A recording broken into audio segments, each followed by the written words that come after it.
Olá, turma. Bem-vindos à nossa aula de exercícios 1 da disciplina Reatores Químicos Heterogêneos. Relembrando, turma, nós estamos na unidade 1 e estamos estudando o comportamento de sistemas reacionais fluido-sólido não catalíticos. Aqui uma breve introdução para relembrar alguns pontos. Relembrando que no cálculo de reatores fluido-sólido não catalíticos, deve-se considerar a cinética das reações para as partículas individuais, ou seja, os modelos de reação, os modelos de contato ou fluxo das fases reacionais e a distribuição de tamanho, configuração e comportamento das partículas sólidas. Então, aqui numa tabelinha de resumo, modelos de reação, temos centro sem reagir e reação contínua, etapas controladoras, difusão no filme gasoso, difusão na capa de produtos ou capa de sólidos e a reação química em si. E com relação às partículas, elas podem ser esféricas ou não esféricas, e essas partículas elas podem ter seu tamanho fixo ou podem diminuir o seu tamanho durante o processo de reação, durante o processo global de reação. Nessa primeira aula de exercícios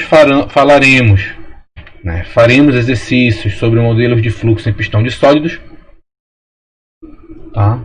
Que é um modelo de fluxo. Esse modelo de fluxo temos partículas de tamanho único ou situações de partículas de tamanhos variados. Temos um tempo de permanência único, independentemente se eu tenho partículas de um tamanho ou partículas de vários tamanhos. Então nós temos aqui um tempo de residência único, porque eu tenho fluxo em pistão de sólidos dentro do reator. Então aquele disco de sólidos que entra no reator, ele vai reagindo ao longo do reator, e daí ao final eu tenho o mesmo disco de sólidos, ou seja, eu tenho o mesmo pistão de sólidos saindo. A gente não tem dispersão axial dentro do reator. E no caso de partículas de tamanho único, temos uma conversão única para essas partículas, e no caso de partículas de tamanhos variados, eu tenho a conversão média dessas partículas. Quando temos partículas de vários tamanhos, o fluxo de alimentação ele tem uma distribuição de tamanho de partículas. Essa distribuição é calculada pelo somatório daquelas frações de partículas que eu tenho ali na minha alimentação. E a fração é dada pela quantidade de partículas daquele tamanho RI dividido pelo total do fluxo de alimentação. E o somatório de todas as frações tem que dar igual a 1. Uma coisa que foi focada na aula teórica é como se faz para determinar a fase que controla. A gente tem aqui essa equação em destaque e precisamos ter pelo menos 2 valores de tempo de reação completa, pelo menos 2 valores de raio de partícula. Tendo esses valores, consegue-se calcular esse valor x destacado aqui na equação. Se x igual a 1, quem controla é a reação química. Se x igual a 2, quem controla é a difusão na capa de produtos. Se x fica entre 1,5 e 2, quem controla é a difusão no filme gasoso. E lá na aula teórica a gente viu como faz para diferenciar difusão na capa de produtos da difusão no filme gasoso quando o x é igual a 2. Então vamos apresentar nesse vídeo o problema 1 da unidade 1, onde nós temos uma mistura de partículas sólidas sendo alimentada a um forno tubular rotatório que reagirão com uma corrente gasosa segundo a estequiometria apresentada. Então eu tenho um reagente A gasoso, que está no fluxo de gases. Eu tenho um reagente B, que é o fluxo de sólidos, ou seja, são os sólidos que reagirão nessa reação. E eu tenho aqui um produto, que vai ser um produto também sólido. Eu não tenho aqui na reação produção de produto gasoso. Segundo o estudo realizado do sistema, estima-se que, para condições de operação do equipamento, a reação química é a etapa controladora do processo reacional, ou o processo global de reação. Para comprovar essa afirmação, fez-se teste com partículas de 50 e 100 micrômetros de raio em condições similares às reais de operação. Os resultados obtidos foram: para um tempo de operação TP de 1 hora, as partículas de 50 micrômetros tiveram uma conversão de 87,5%, enquanto as partículas de 100 micrômetros tiveram uma conversão de 57,8%. Conhecendo-se esses resultados, responda as seguintes perguntas: a reação química é realmente a etapa controladora do processo? B.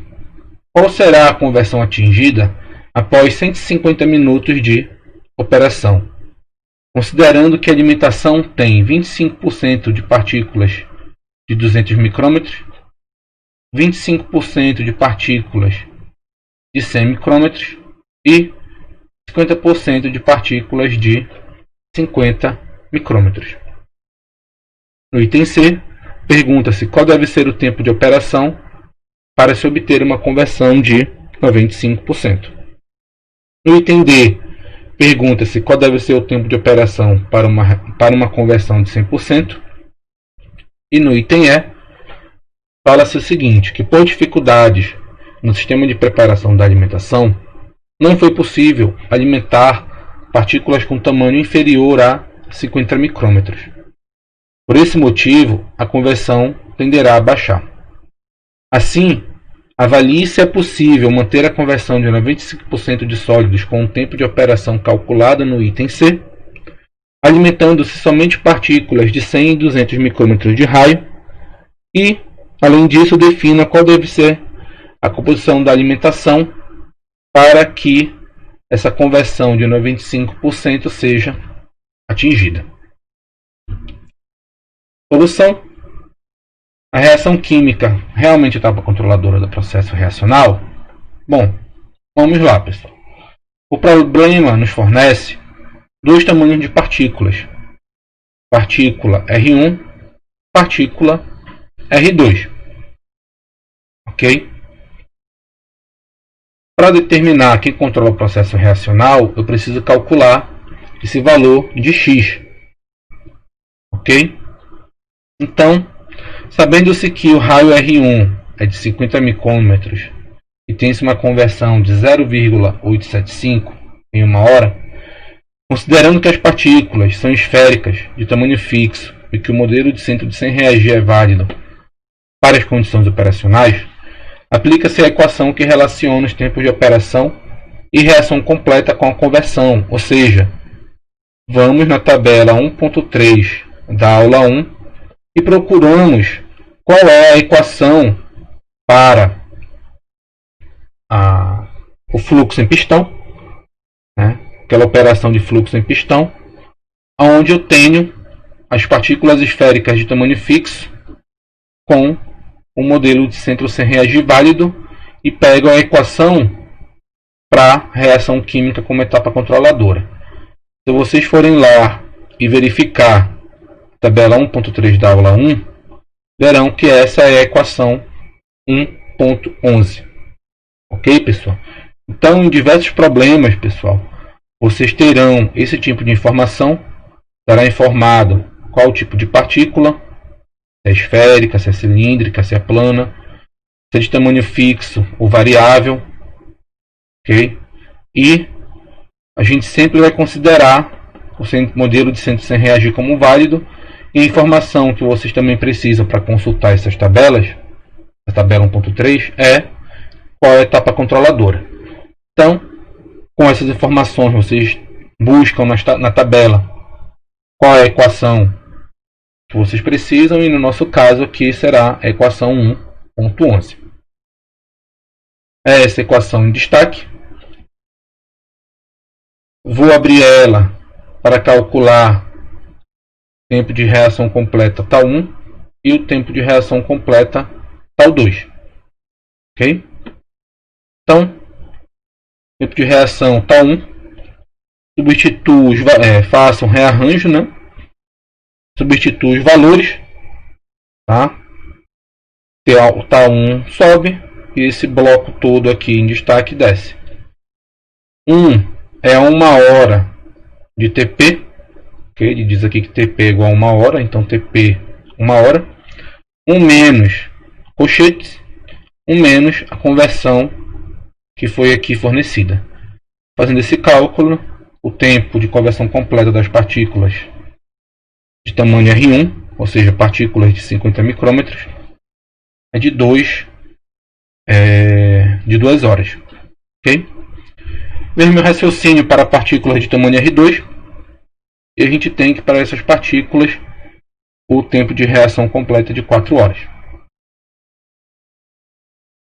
Assim, com esses tempos de reação completa e os raios, faz-se o cálculo do x dessa equação em destaque, e tem-se que o x é igual a 1. Nós vimos que quando x é igual a 1 nessa equação, quem controla a reação química é a etapa controladora. Logo, pergunta: a reação química realmente é a etapa controladora do processo? Sim, a reação química é a etapa controladora do processo. Ok? Letra B. Ele pergunta o seguinte para nós: qual será a conversão atingida após 150 minutos de operação, considerando-se essa alimentação aqui de sólidos no reator?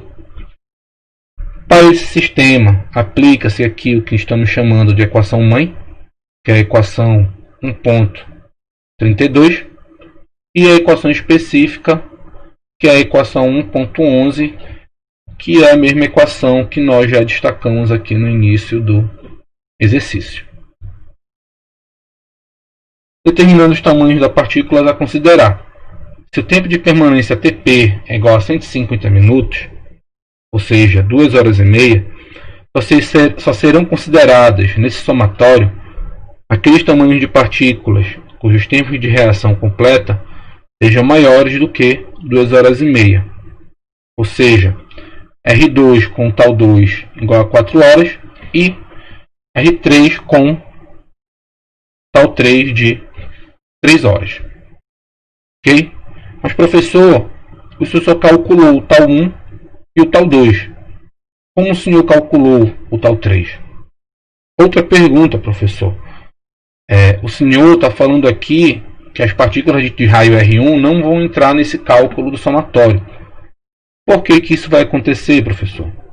Primeiro, tal 3 foi calculado aqui no final da letra A, ok?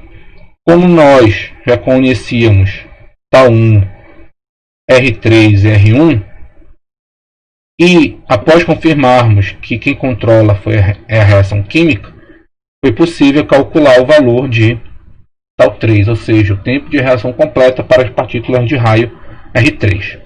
Ok? Outro ponto: por que as partículas R1 não entram nesse cálculo do somatório da equação 1.32, professor? Bom, pessoal, as partículas elas ficam 2 horas e meia dentro do reator, correto? E as partículas de tamanho R1, elas levam 2 horas para reagir completamente. Ou seja, o tempo que as partículas R1 ficam dentro do reator é tempo suficiente para que elas sejam 100% convertidas. Ou seja, quando eu tenho o fluxo de sólidos saindo do reator, ele não contém mais partículas de tamanho R1. Okay? Ele vai conter uma proporção de partículas R2, uma proporção de partículas R3, que vai depender da conversão média. Então, dito isso, pega-se a equação mãe, 1.32, e abre-se o seu somatório. Então, temos aqui a parte para partículas de tamanho R2 em destaque. E aqui, com a mãozinha destacando, temos o cálculo das partículas de tamanho R3. Ok? Dentro do colchetes, turma, será substituída a equação 1.11. Nós pegamos essa equação e colocamos aqui dentro, para tal 2 e tal 3. Feito isso, ficamos com essa equação em destaque com a mãozinha. Tenho a equação, vou fazer a substituição dos valores. Fração de partículas 2, 25%. Fração de partículas 3, 25%. Lembrando, alimentação, partículas R2, partículas R3. Substitui os valores, feito cálculo.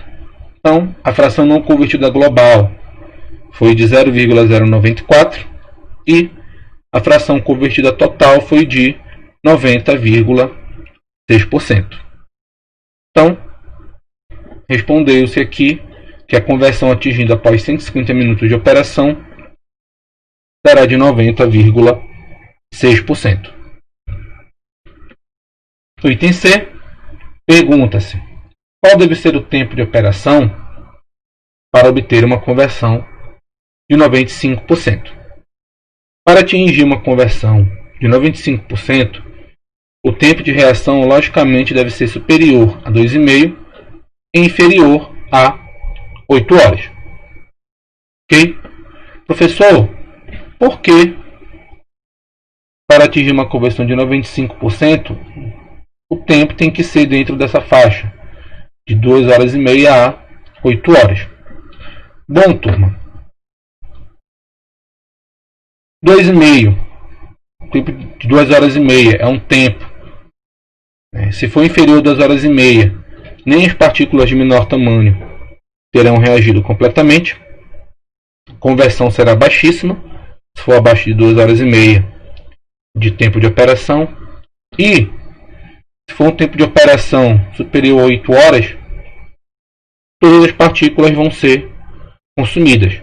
As partículas de tamanho R1 levam 2 horas e meia para ser convertidas. Levam 2 horas para ser convertidas.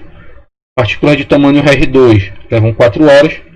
Partículas de tamanho R3 levam 8 horas. Então, em 8 horas, todas as partículas de todos os tamanhos serão convertidas. Assim, para nós fazermos esse tempo de operação, calcularmos ele, aplica-se um método de tentativa e erro. Vamos começar supondo um tempo de permanência de 4 horas. Esse valor de tempo de permanência vai eliminar do cálculo as partículas de tamanho 1 e 2. Ok? Então, 4 horas, as partículas de tamanho 1 e as partículas de tamanho 2 já reagiram completamente. Logo, a gente só vai levar em conta no nosso cálculo aqui desse primeiro chute, digamos assim, dessa primeira tentativa, as partículas de tamanho R3. Ok?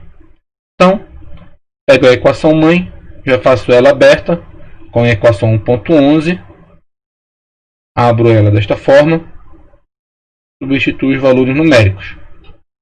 1 menos 0,95 igual a 0,125 vezes 0,25. Isso é uma igualdade? Não. 0,05 é diferente de 0,03. Então, essa tentativa com 4 horas não deu certo. Considerando que o valor obtido aqui do lado esquerdo, do lado direito da equação, é menor do que deveria ser, ou seja, 0,03 é menor do que 0,5, para que esse valor do lado direito aumente, é necessário diminuir o valor de TP.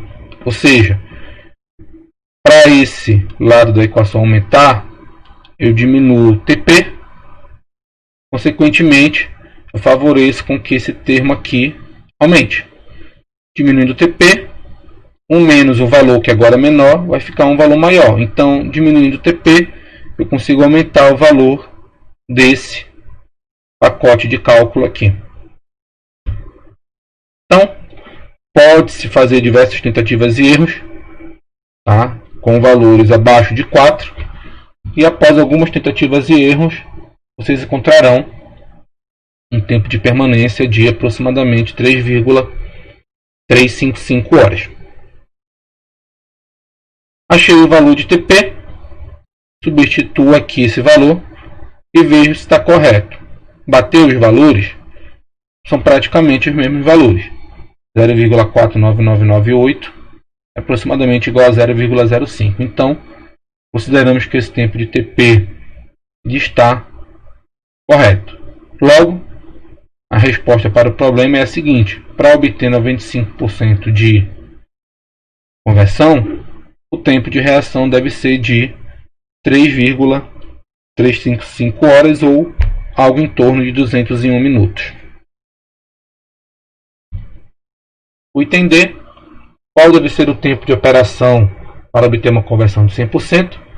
Como já foi comentado, para chegar a 100% de conversão, é necessário que o tempo de operação seja igual ao tempo de reação completo das partículas de maior tamanho, ou seja, TP deve ser igual a tal 3, tá, pessoal? Bem aqui nós temos um erro. A TP deve ser igual a tal 3, que é o tempo da partícula de maior tamanho, é igual a 8 horas. Ok? Último item do problema 1. Temos o seguinte: por dificuldade no sistema de preparação da alimentação, não é possível alimentar partículas com tamanho inferior a 50 micrômetros. Por isso, a conversão tende a ser baixa. Assim, avalie a possibilidade de manter uma conversão de 95% de sólidos com o tempo de cálculo calculado no item C, ou seja, com esse tempo de 3,355 horas,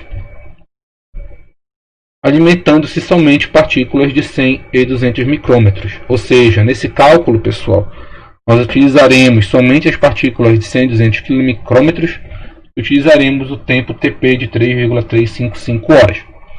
E, se for possível manter uma conversão de 95% com esses dois tamanhos de partículas, é necessário definir qual deve ser a composição da alimentação para que isso seja possível. Então, aplicamos a equação mãe para esses dois tamanhos de partículas, 100 e 200 micrômetros. Aplicando dessa forma, substitui-se os valores, chega-se aqui numa equação com duas incógnitas, porém, como agora só temos dois tamanhos, a fração R2 e a fração de R3 são agora igual a 1, ou seja, a alimentação do reator vai ser feita com 100% de partículas R2 e R3. Ok? Se esse somatório aqui é verdade, como já foi dito, eu consigo achar uma relação entre a fração de R3 e a fração de R2. Então aqui eu tenho uma equação com duas incógnitas, uma equação com duas incógnitas, ou seja, duas equações com duas incógnitas. Temos um sistema de equações que é facilmente resolvido da seguinte forma: substitui-se FR3 dentro dessa equação em destaque, chega-se nessa equação de baixo em destaque, faz-se o isolamento da fração R2 e chega-se que ela será de aproximadamente 76%. Se R2 é 76%, R3 será 24%. Então, em resposta à pergunta, sim, é possível manter a conversão de 95% de sólidos com o tempo de operação calculado no item C, alimentando-se somente partículas de 100 e 200 micrômetros de raio. Para tanto, a composição da alimentação deverá ser de 76% de partículas de 100 micrômetros e 24% de partículas de 200 micrômetros. Então nesse vídeo terminamos o problema 1 e no próximo vídeo faremos o problema 2. Até lá, pessoal!